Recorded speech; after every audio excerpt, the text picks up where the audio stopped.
What do you know? What do you know? I know that this video, I guess, is just not meant to happen, because every time I try to record it or whatever, there's interruptions, I get phone calls. So I'm having technical difficulty. My GoPro don't want to sync up with my iPad. My iPad is where all of my editing software is at. I tried to record this video once already on my phone, tried to send it to the iPad. It don't want to download. It's just been an ordeal. So to the video, let's get to it. Holy crap, we'll see if we can get through it. Like I said, I think this is the third time I've tried to do this video now. So I've been hauling Schneider freight now for 7 months. So I feel like it is time to do a 6-month review. So I put out a pros and cons video back when I first started. And a lot of that stuff is still, still remains the same, I still have positive things that I want, that I feel about this company. But to kind of try to shorten this video up as much as possible, I'm just going to discuss a few things, and I want to throw a disclaimer out first before I even start. Disclaimer. This is all my opinion, and it's all based on my experience, and my experience is based on how I run and where I live at. So I want to throw that disclaimer out there. I also want to say that I still feel like the Schneider program is a good program. It's very easy. Nobody bothers me. I run, I do what I want to do. I go home when I want to go home. Nobody bothers me.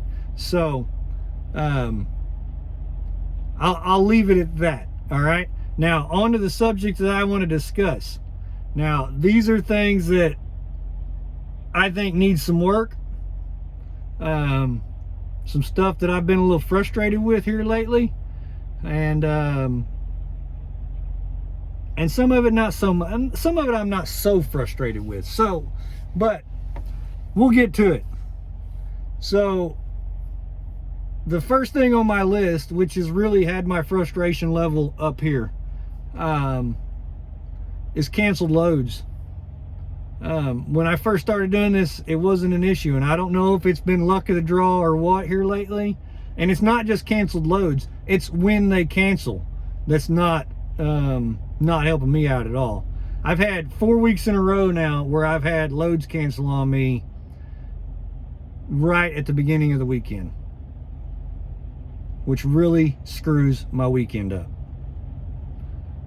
And then I'm left scrambling trying to salvage my weekend, which, for any of y'all that's out here doing this, you understand that a lot of times your weekend is usually, your bigger loads, your loads that stretch out a little farther or something. Unless you're one of those people that do a whole lot of dropping hooks on the weekends. I try not to do that. I try to find something that runs me through the weekend. But the last 4 weekends, I've been left scrambling, trying to salvage the weekend, doing a whole bunch of dropping hooks, because that's all that's left that I can find. So I've had multiple loads cancel on me Thursday evening, Friday morning. And it has really started to frustrate me. For one, it's costing me money. And Schneider is not doing anything to reimburse the drivers. It's almost like the customers don't get held accountable. Like for instance, 4 weeks ago, I had a load cancel on me. Now it was a little short hop that was just getting me to another load. I got there, it wasn't ready. I didn't have time to sit around and wait on it or any of that. So I just pulled it and moved on to my next load. I didn't want to scrap the whole plan. Like I said, it was just a little short hop to get me a little closer to the next load. So I just scrapped it, moved on. I don't recall ever seeing any kind of reimbursement for that load. And probably because the way they looked at it was I literally went across the street to get it.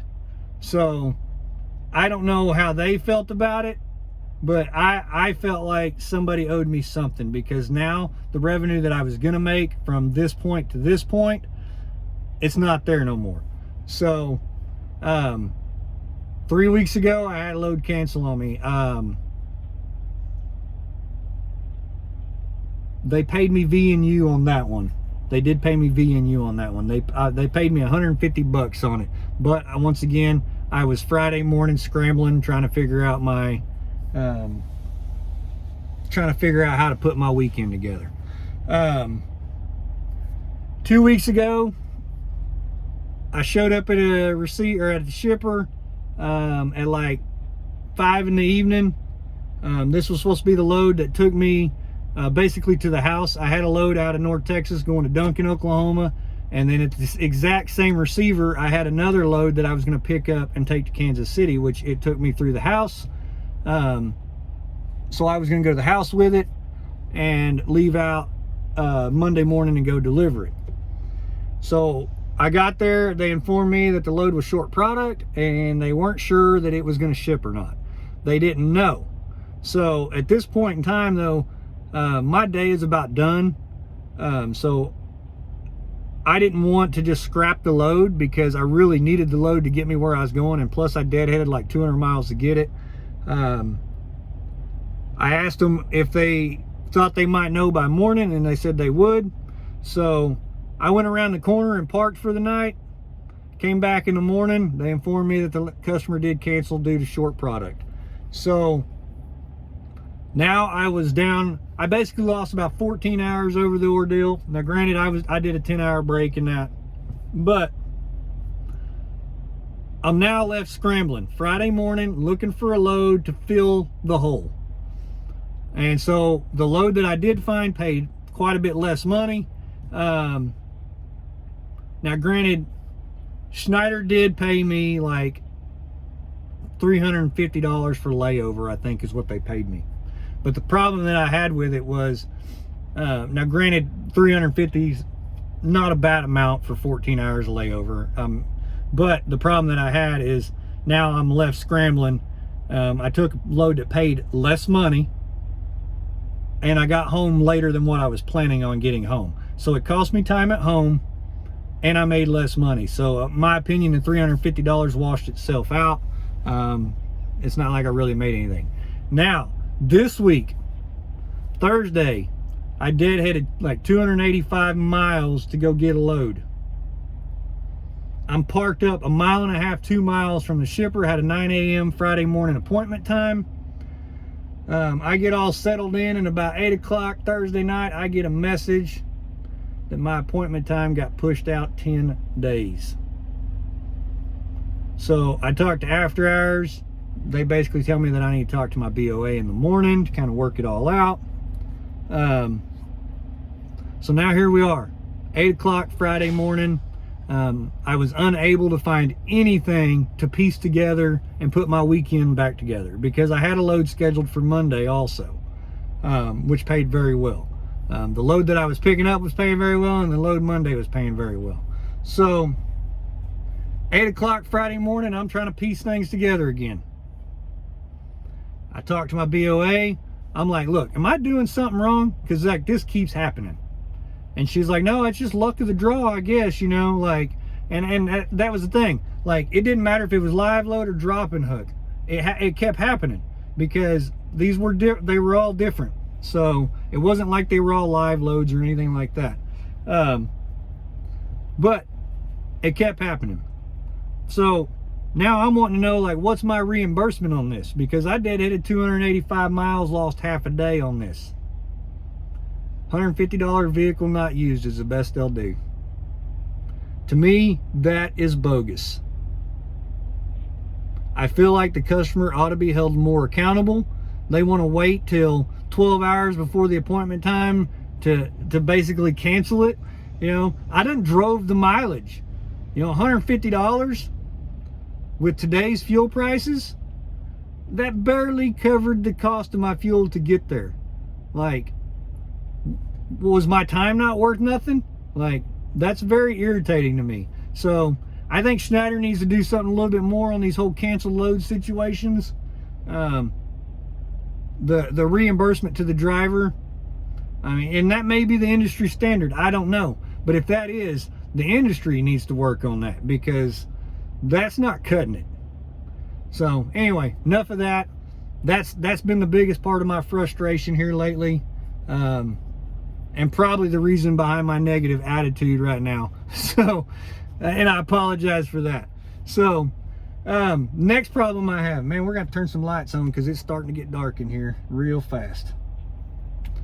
So my next issue, I don't want to say issue. So the load board, I like the load board. I like the simplicity of it. The problem that I have is not with the load board at all. The problem I have is the Schneider freight. And it's not necessarily the freight, because so I'll give you an example actually. So when I signed on, I was told they had freight in the entire lower 48, and I would be able to run all that freight. What I learned after orientation, and once I got out here and got to running, is there's a hard line at I-35. So technically, I only have access to this freight. And I live on the far west side of that freight.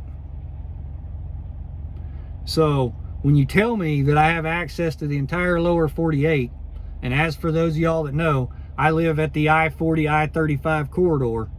That's like the crossroads of the country. Access to freight in the lower 48 is a bonus for me, because I can find freight going through my house in any direction. But when I come out of orientation and I realize that there's a line at I-35 that I can't get across. Now I know somebody's gonna be in the comments, oh, I go out west all the time, da da da da da. Well, good for you. You know where there's a load because you've been doing this long enough to get across that line. But I've looked at freight the entire 7 months I've been here, and I've saw 2 loads cross that line. One coming out of Michigan, going up to like Oregon or Washington one time, and I saw a load coming out of Memphis one time going to Phoenix. That's the only 2 times I've saw freight cross that line. Now, not the only times. The only times I've saw them on the Schneider load board. Now, the other problem that I have is I've looked at freight out west. I look out there all the time. There's not freight coming back. So it's almost like they've drew a line in the country and they don't want trucks crossing that line. Which for me sucks, because I live right on the edge of that line, and it makes it very difficult to find freight going through my house. The only freight that I can find going through my house is coming out of Texas, which anybody that's been doing this for a while knows that freight coming out of Texas sucks. At least right now, with good freight rates like they are, the freight coming out of Texas is at best decent. But it's hard to find freight going through my house with that hard line. Now, with that being said, Schneider has freight that crosses that line. I've seen it with my own 2 eyes multiple times. I look at all multiple different kinds of load boards on the open spot market, and there's freight that crosses that line with Schneider. They put it out there on the open spot market. I was looking at a load one time coming out of Oklahoma City, which is right around the corner from where I live, less than 20 miles, going to Pueblo, Colorado, and it was paying a mint. Now, is Pueblo, Colorado a good reload? No, probably not. But the amount of money that they was paying on it, even at my 65%, I'd have ran it. That's just an extra option to me. Right now, my only option is to go one direction. And so that makes the way I run very difficult. I don't like the hard line, and and it's really starting to eat at me, basically. Now, something that was said to me in orientation that I didn't realize what it meant tells me that people with Schneider know that there's a line there. So I was in orientation, almost done with orientation, and the guy that was doing my orientation, I was in Charlotte, North Carolina, doing my orientation. I asked that guy about possibly purchasing some snow chains from a terminal, if that was something that we could do, so that way I didn't have to pay truck stop prices to get them. And he told me then that I would never need them, and I didn't know what he meant by it, but I know now that he meant that I would never get over to that side of the country where I needed them. That's exactly what he meant. He knows that there's a line, that trucks on the east side don't go to the west side. If they do, it's some random, by chance they get there. So that's my thoughts on that. I'm not a fan of the hard line at I-35 on their freight base, because I live on the far west side of that territory, I guess you could call it. And that makes it very difficult. Now, like I said, I know that people get over there. I had a buddy ran into a Schneider IC in SoCal, and apparently that guy was from like Missouri or something like that. So he obviously knows where a load is at that gets him over there. But that's not what I'm not looking for a load to get me to the West Coast. It's not that I want to go to the West Coast. I just want the options. I want to open my options up whenever I'm looking at freight, when I'm leaving my house or when I'm trying to get to my house. But when my house is right here, and so this is the only option I have, it makes it very hard. That's all I'm saying. And I'm pretty sure that if anybody lives in Texas, they probably deal with the same thing. Because I've been down in Texas and I don't see nothing going any other direction but east.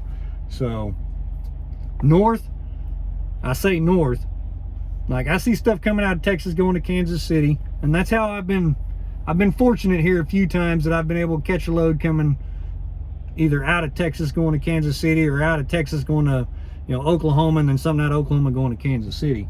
But it's definitely making it hard on me. I'll just leave it at that. Now, enough ranting on that one. Let's move on to fuel discounts. Now, I'm glad that Schneider has a fuel discount. So let me just throw that out there, because fuel costs right now are getting ridiculous. The problem that I have with the fuel discount is a company of this size, I feel like, should have a little bit more competitive fuel discount. Your JB Hunts, their fuel discounts are across the board. All three of the major fuel truck stops or whatever. You know, your Petros, TAs, Loves, and Pilot and Flying J's. Matter of fact, I think last time I heard, their discount at Pilot Flying J is over like 50 cents a gallon right now. Schneider's right now is 41 cents. And that's the only place our discount is at, Pilot and Flying J. Now, they'll say that we get a discount at Petro, TA, and Loves. It's 5 cents though. That's not a discount to me. To me, that's not a discount. So, you know, all the big carriers, all of them have better discounts than Schneider. Prime had a better discount. JB Hunt's got a better discount. Landstar's got a better discount.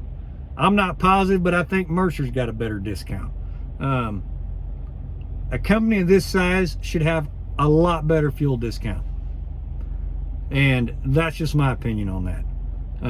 The way fuel prices are getting right now, that's going to become a big deal. How much we can save on fuel. So, enough on that. Now my next subject. Terminals. They have terminals everywhere. I will say that. That is one good thing. They've got terminals everywhere. Now, as an IC operator or an owner operator, lease operator, whatever you want to call it, their terminals are about pointless to me. Their shops are useless to us. They don't even want us in there. They put us to the bottom of the line, which I think is bogus. We pull the same freight. We pull for the same company. If I pull in there and I need something done, my name should go on the list in the same order as everybody else's. You know, that's one of the things that they want when they recruit you. They're like, oh, we got, you know, discounted shop rates and da-da-da-da-da, and we got terminals everywhere. But at the end of the day, they don't help us. They put company trucks over us. They put us to the bottom of the list, and they'll put a company truck in front of you every time. Now, I know people are going to say, well, you know, it's your truck, take it somewhere else. I get that. But part of the reason behind signing on to a mega carrier and them getting a percentage of your line haul is because you should reap some benefits in return. And their terminals, to me, are nothing but a place to sleep and shower. They don't have food. The only time they have their cafeterias or cafes or whatever open, I think, from what I've seen, is when they have students there. Every time I've stayed at a terminal, I get up every morning, I go in, use the bathroom, wash my face. I want to get a cup of coffee. There's never a pot of coffee. What trucking company don't have coffee? I mean, I don't get it. Like, it's literally a parking spot and a place to shower. That's it. The other day, I parked right around the corner from Edwardsville. Matter of fact, last night, right around the corner from Edwardsville. I paid to park in a reserved spot at Pontoon Beach, which I absolutely do not like Pontoon Beach, Illinois. It is a crap show. But I would rather pay for a reserved spot than go to the terminal, because the terminal serves me very little purpose. And maybe I'm just biased. Let me just throw that out there. I ran for Prime. Anybody that's ever watched a Prime terminal video, you already know. Like that, maybe they've set the bar way up here for me. I don't know. But you can go to a Prime terminal, mainly the one in Springfield, Springfield, Missouri. That's their biggest one. But you can go in there any time of the day. It could be 2 a.m. Christmas Eve. You can get you a steak, you can get you a burger, you can get you a quesadilla, you can get you some French toast. You can get you just about anything. They will fix you anything you want fresh right there on the grill. There is always somebody there ready to feed you. And they have fresh coffee all the time. My opinion, that's how it should be. If I'm going to go somewhere and park, I want to have access to food. I want to have access to a cup of coffee. But the terminals, to me, aren't worth going to. I can't get work done on my truck there. I can't get nothing to eat there. I can't even get a cup of coffee. So, having all kinds of terminals serves me no purpose. So that's one of the perks that I thought that I would get with leasing on to Schneider. Those perks ain't there no more. They've proved to me that just scratch that off. Don't even think about it. Don't go to a terminal. Only reason why you need to go to a terminal is if you're picking up a relay load. That's it. Don't even go. It's just sad to me. Like, I absolutely don't like it.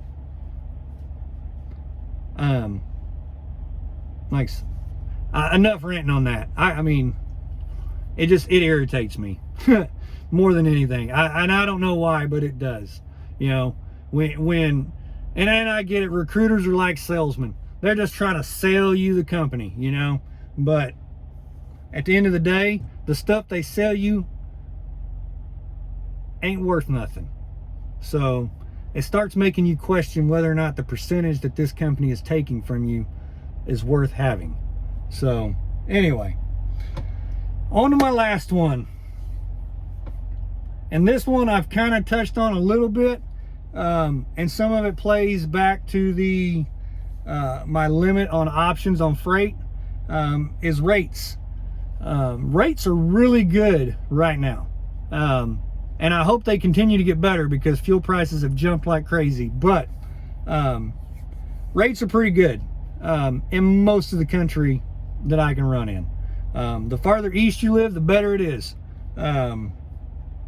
If you live in the Midwest, you kind of live right in the middle of a honey hole. Fortunately for me, I don't live in either one of those. Where I live at, rates are decent. We'll just say that. They're decent. I mean, I've got to do some looking, and, you know, I got to put in some work, but to find a decent load. And a lot of that, like I said, is because when I look at a radius of freight, I'm only looking at half of it. I'm not looking at this half because there's a line cutting my freight in half from my house. So that's the reason why I think rates in my area are only decent, and it's because I'm limited on what my options are. So with that all being said, like I said in the very beginning of this, I still think that the Schneider program is a good program. But I think that people need to be aware of some things. And they, you know, and Schneider don't put it out there. You know, they don't tell you that you're only going to have access to half the country. And probably because they're living by or going off of the random load that crosses that line every so often qualifies as you're able to run the lower 48. If I'm able to run the lower 48, tell me why I don't need snow chains then.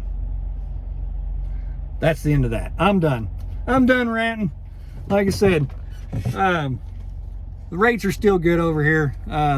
You just got to know where to go. You got to know where to find the freight at. And based on the way that I run, it proves to be kind of difficult sometimes, because about the time that I get to where the good freight is at, usually I'm circling my way back towards the house. So if you run, like I said, my experience is going to be different than y'all's experience. If you run different than me, your experience is going to be different than me. If you live in a different area, your experience is going to be different than mine. So that's all I'm going to say on it. I've rambled on about this long enough. So like always, if y'all are still here, y'all are awesome. Hit that thumbs up, hit that subscribe button, and like always stay safe, keep the rubber side down and shiny side up, and I'll catch y'all on the next one.